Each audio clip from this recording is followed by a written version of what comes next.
You can always recognize them, the ones who've gone through too much. Too much pressure, too much loss, too many moments where they had to hold it together. But here's what's interesting. Some of them don't break. They don't explode. They don't panic under tension. They stay grounded. So what do they know that others don't? In this video, I'm going to show you the psychology behind that stability. And at the end, I'll give you a few immediate techniques you can use to calm yourself down in any high-pressure interaction. Most people assume strength comes from confidence. It doesn't. It comes from exposure. When you've gone through enough chaos, your nervous system has two options: become fragile or become trained. Imagine two people in an argument. One feels their heart race, their voice shakes, their thoughts scatter. They react fast. They interrupt. They defend. The other feels the same adrenaline, but something is different. They pause. They breathe. They hold eye contact. Same tension, different internal discipline. People who've gone through too much aren't calm because life is easy for them. They're calm because they've learned how to stay inside their body instead of being hijacked by it. And this isn't personality, it's training. Let's break it down into 4 psychological layers. 1. Master your body before you master the moment. Tension always shows up in the body first. Shoulders tighten, jaw locks, breathing becomes shallow. Most people try to calm their thoughts while their body is screaming threat. That never works. The first discipline is posture. When pressure rises, widen your stance slightly. Relax your shoulders. Slow your movements. This isn't about looking dominant. It's about signaling safety to your nervous system. Your brain constantly reads your body for information. If your body looks panicked, your brain believes you're in danger. But if your body is steady, your brain lowers the alarm. Maintain eye contact when someone challenges you. Not aggressively, just steady. That steadiness communicates control, both to them and to yourself. People who've gone through too much learned this unconsciously. They don't fidget under pressure, they anchor, and anchoring starts with the body. 2. Subtract, don't add.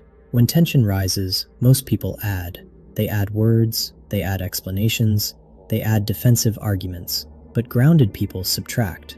They say less, they move slower, they remove unnecessary emotion from their tone. Imagine someone criticizing you publicly. The instinct is to over-explain, but stability sounds like this: "I understand," or "That's your perspective." Then silence. Silence under pressure is power. Another behavioral trick: move your body intentionally. If you feel adrenaline building, shift your weight, unclench your jaw, take one controlled breath before responding. Movement discharges tension, stillness directs it, and the combination of both keeps you grounded instead of reactive. 3. Handling confrontation without losing yourself. High-pressure interactions reveal emotional training. Arguments, disagreements, moments when someone tries to provoke you.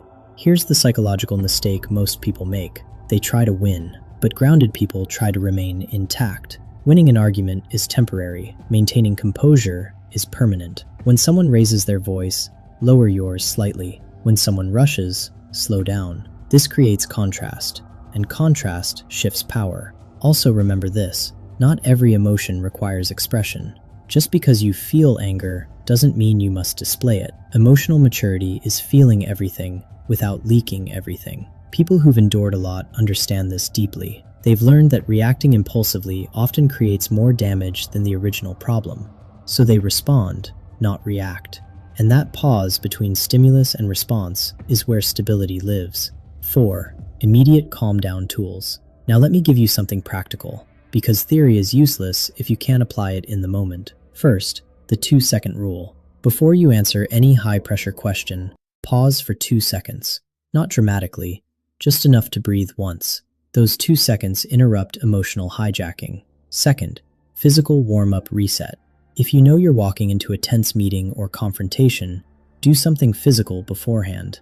10 push-ups, a brisk walk, even squeezing your fists tightly for 5 seconds and releasing. This burns off excess adrenaline before it spills into your voice. Third, controlled exhale. Longer exhale than inhale. Inhale for 4, exhale for 6. The extended exhale tells your nervous system the threat has passed. These are small techniques, but small techniques repeated create powerful emotional control. And over time, control becomes composure. If this resonated with you, subscribe, and I'll see you in the next one.